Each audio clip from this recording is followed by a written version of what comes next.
चौवनतम जन्मदिन पाळिले विशिष्ट शिक्षाविद समाजसेवी शशधर पंडा।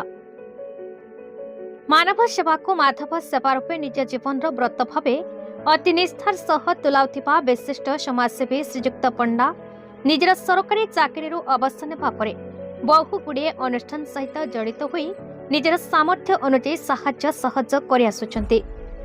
पंडा बाबू सबुबेले गोटे कथा कहती, केही रही नाही रहिबे नाही रे भवरंग भूमि तले सर्वे निज निज अभिनय सारी चलीजिबे काल बळे।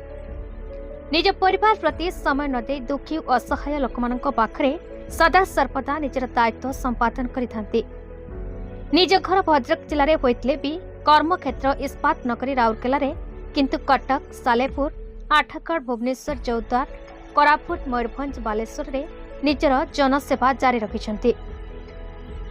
उत्कलमणि मधुसूदन दास गोपबंधु दासंकु निज आदर्श भावे मानि नैथिबा शशधर बाबू जने उच्च स्तरीय शिक्षाविद और कवि।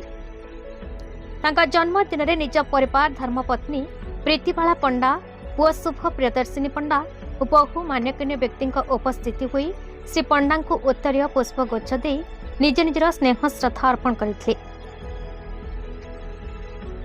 मनोज कुमार बारिकंक रिपोर्ट बीई न्यूज ओडिशा।